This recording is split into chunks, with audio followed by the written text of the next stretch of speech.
نحمده ونصلي على رسوله الكريم أما بعد فأعوذ بالله من الشيطان الرجيم بسم الله الرحمن الرحيم إنا نحن نزلنا الذكر وإنا له لحافظون فقال النبي صلى الله عليه وسلم خيركم من تعلم القرآن وعلمه صدق الله العظيم.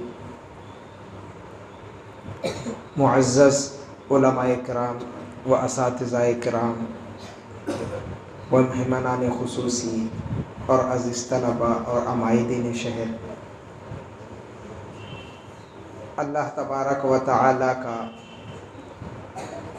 کتنا بڑا فضل و کرم ہے کہ اللہ تبارک و تعالی نے اس نورانی محفل میں قرآن کی نسبت سے ہمیں جمع فرمایا ہے۔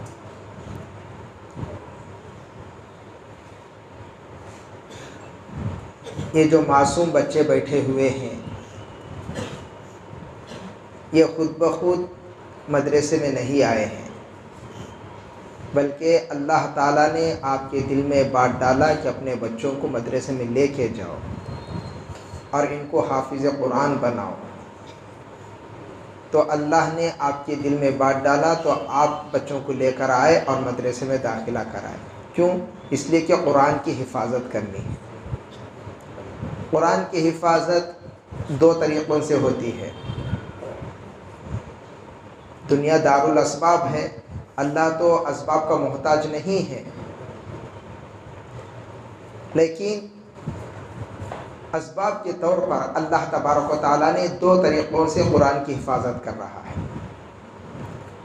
ایک ہے سفینہ، یعنی اوراق کے ذریعے سے۔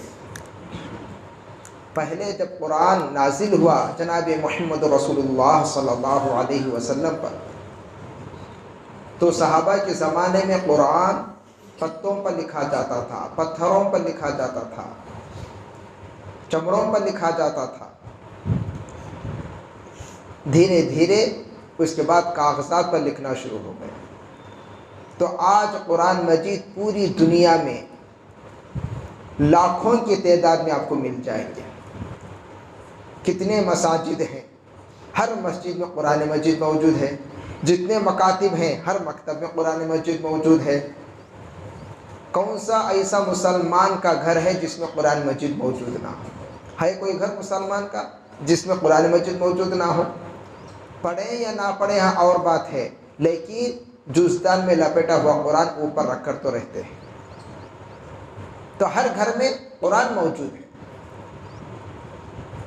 تو یہ ہے سفینہ۔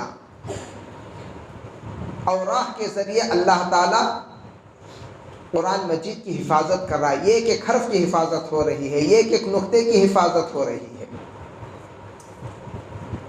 اور ایک ہے سینہ۔ اور اللہ تبارک تعالیٰ حفظ کے ذریعے سے چھوٹے چھوٹے معصوم بچے، دیکھیے یہ معصوم بچے یہاں پر بیٹھے ہوئے ہیں۔ اس مدرسے میں کتنے حفاظ ہیں، کتنے حفاظ فارغ ہو چکے ہیں۔ سینہ بسینہ استاد بیٹھ کر حفظ کراتے ہیں، بچہ روزانہ 1 صفحہ، 1.5 صفحہ، 2 صفحے، 2.5 صفحے سبق یاد کرتے ہیں۔ دھیرے دھیرے 2 سال کے اندر، 2.5 سال کے اندر، 3 سال کے اندر بچہ حافظ ہو جاتا ہے۔ یہ قرآن کا معجزہ ہے۔ دنیا کی کوئی کتاب یاد نہیں ہوتی، یاد ہو بھی جاتی ہے تو پھر بھول جاتے ہیں۔ تورات ہے، زبور ہے، انجیل ہے، یہ بھی تو آسمانی کتابیں ہیں، یہ بھی اللہ نے آسمان سے نازل کیا تھا۔ لیکن آج تورات کا کوئی حافظ موجود نہیں ہے، انجیل کا کوئی حافظ موجود نہیں ہے، زبور کا کوئی حافظ موجود نہیں ہے۔ حافظ تو درکنار، آج وہ کتاب ہی دنیا میں نہیں ہے۔ عیسائیوں کے پاس کہتے ہیں کہ ہمارے پاس انجیل ہے، اس کا نام بائبل انہوں نے رکھ دیا۔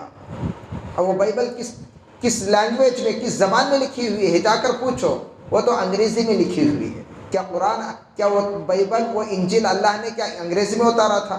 انہوں نے تحریف کر ڈالا، بدل ڈالا۔ لیکن قرآن کو اللہ نے نازل کیا، کہا کہ قرآن کو ہم نے اتارا ہے اور اس کی حفاظت ہم خود کریں گے۔ تو اللہ تعالیٰ معصوم بچوں کے ذریعے سے کر رہا ہے۔ اس لیے یہ جو بچے یہاں پر بیٹھے ہوئے ہیں ان کو حقیر نہ سمجھیں۔ بعض لوگ جو علم دین سے کوسوں دور ہیں، وہ سمجھتے ہیں کہ قرآن پڑھنے سے کیا مل جائے گا. ان کی نظر صرف دنیا کی طرف ہوتی ہے، پیسوں کی طرف ہوتی ہے، مال و دولت کی طرف ہوتی ہے، زمین جائیداد کی طرف ہوتی ہے کہ ماہانہ کتنا کمائے، ماہانہ میرا بیٹا اتنا کماتا ہے، وہ اگر عالم بنا دیں گے، حافظ بنا دیں گے تو ان کو کتنے پیسے مل جائیں گے. ان کی نظر صرف دنیا کی طرف ہوتی ہے. مدرسے میں ڈالنے سے کیا ہو جائے گا؟ عزیزو یاد رکھیں کہ یہ اللہ کے قرآن کی حفاظت کی فوج ہے. جیسے ہر ملک کی ایک فوج ہوتی ہے، ہر ملک کی ایک ملٹری ہوتی ہے جو اپنے ملک کی سرحدوں میں رہ کر اپنے ملک کی حفاظت کرتے ہیں.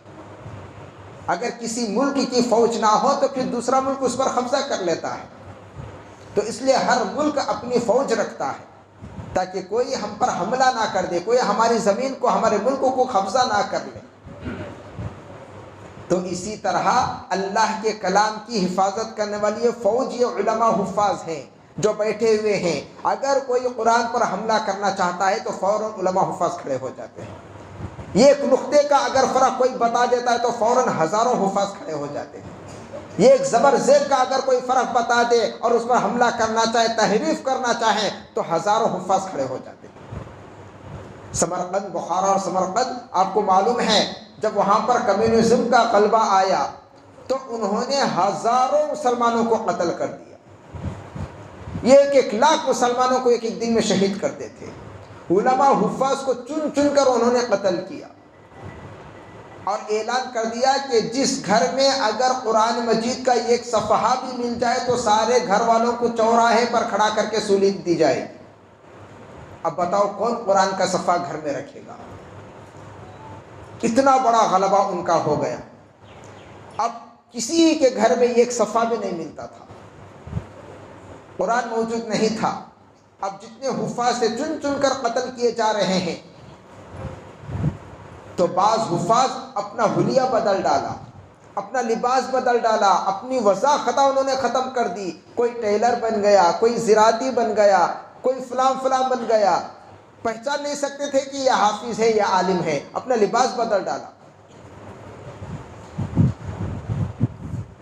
حضرت مولانا پیر ذوالفقار صاحب دامت برکاتہم اپنی کتاب میں لکھتے ہیں کہ یہ فرد یہاں سے وہاں پر گئے، جا کر جب وہاں پر انہوں نے نماز پڑھی، نماز پڑھنے کے لیے کوئی نہیں آ رہا ہے، مسجد خالی ہے. جب نماز پڑھنے کے لیے دیکھ رہے مسجد کھلی نہیں ہے تو لوگ آ کر کھڑے ہو کر دیکھنے لگے. کہا کہ مجھے نماز پڑھنی ہے تو کوئی جواب نہیں دے رہا. مسلمان ہیں، خاموش کھڑے ہوئے دیکھ رہے، بچے بھی کھڑے ہو کر دیکھ رہے ہیں. کہا کہ اس کی چابی کس کے پاس ہے؟ فلاں گھر میں ہے. چابی لائی اور انہوں نے دروازہ کھولا اور اس کی صفائی کی اور خود اذان دے کر نماز پڑھنے لگے. تو سارے لوگ کھڑے ہو کر دیکھنے لگے. اب وہ جب نماز پڑھ کر باہر نکلے تو اس وقت ایک فرد نے کہا کہ ہمارے گھر دعوت ہے، تشریف لائے. کہا چلیے چائے کی دعوت ہے. گھر کے اندر گئے تو ساری عورتیں آ کر سامنے ادھر بیٹھ گئی، سارے مرد حضرت بیٹھ گئے. اب اس کے بعد کہنے لگے کہ ہم بھی مسلمان ہیں لیکن ہمیں نماز پڑھنے کی یہاں پر اجازت نہیں ہے، قرآن پڑھنے کی اجازت نہیں ہے. اب بات چیت ہوتی رہی. ساری کارگزاری کے بعد اب سامنے بچے بیٹھے ہوئے تھے تو انہوں نے اس بچے سے کہا بیٹا قرآن پڑھنا جانتے ہو؟ تو انہوں نے کہا ہاں جانتا ہوں. تو کہا اچھا قرآن پڑھو. پاکٹ قرآن تھا، انہوں نے ان کو حوالے کر دیا کہ پڑھو. لیکن وہ بچہ قرآن کو اٹھا رہے، کھول رہے، عورت گردانی ہو رہی ہے، یعنی ادھر ادھر پلٹ الٹ ہو رہے ہیں، لیکن قرآن کو دیکھ لیکن پڑھ نہیں پا رہا ہے. اب انہوں نے دیکھا کہ قرآن تو کھول رہے ہیں، ادھر ادھر عجیب نگاہ سے دیکھ رہے ہیں اور کہہ رہا ہے کہ پڑھنا آتا لیکن نہیں پڑھ پا رہا ہے. اب انہوں نے قرآن کی آیت کہا کہ بیٹا یہاں سے پڑھو. جیسے قرآن کی آیت ان کی زبان سے سننا تھا وہ بچہ فوراً قرآن پڑھنا شروع کر دیا، قرآن بغیر دیکھے پڑھ رہا ہے. اب انہوں نے تعجب سے پوچھا کیا بات ہے؟ یہ بچہ بغیر دیکھے قرآن پاک پڑھ رہا ہے اور قرآن اسے پڑھنا دیکھ کر پڑھنا نہیں آ رہا ہے. تو انہوں نے کہا کہ حضرت جب یہاں پر انقلاب آیا، دہریوں نے قبضہ کر لیا اور مسلمانوں کو قتل کرنا شروع کر دیا تو اس وقت بہت سارے حفاظ اپنا حلیہ بدل کر اپنے اندر سینے میں قرآن کو محفوظ رکھ لیا اور ظاہر ہونے نہیں دیا. کوئی ٹیلر بن گیا، کوئی زراعتی، کوئی فلاں فلاں بن گیا. لیکن ہم اپنے بچوں کو ان ٹیلر کے پاس بھیجتے تھے کہ جاؤ جا کر ان کو جو ہے کپڑے سینا سکھا دو. اب وہ ٹیلرنگ سیکھنے کے لیے جاتے، نام ٹیلرنگ کا تھا لیکن وہ روزانہ ٹیلرنگ کا کچھ کام سکھاتے اور ایک ایک آیت حفظ یاد کرا کے بھیجتے، جیسے نابینا کو یاد کراتے، ایک ایک آیت یاد کرا کے بھیج دیتے تھے۔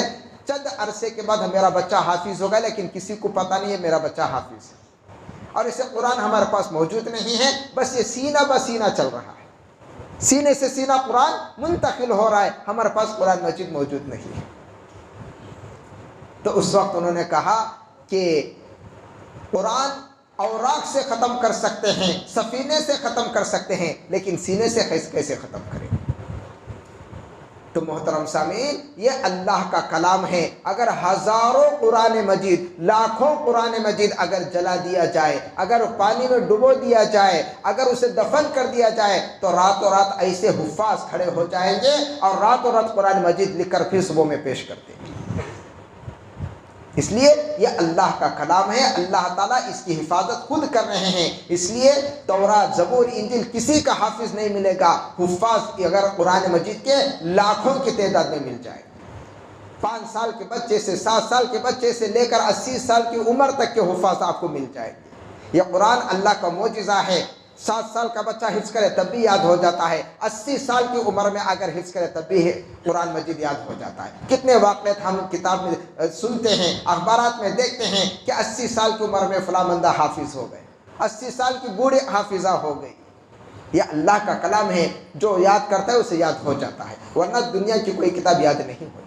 تو محترم سامعین، یہ معصوم بچے الحمدللہ میں مبارکباد دیتا ہوں، یہ جو معصوم بچے آپ کے سامنے بیٹھے ہوئے ہیں، 3-4 مہینے پہلے آئے تھے، کچھ نہیں آتا تھا، آج نورانی خدمت مکمل کر کے ناظرہ شروع کرنے جا رہے ہیں۔ کتنی خوشی ہوگی، یہ استاد اور محتمم ہی جانتے ہیں۔ ادارے کی ترقی، درسگاہ کی ترقی، طلباء کی ترقی، یہ استاد ہی جانتے ہیں۔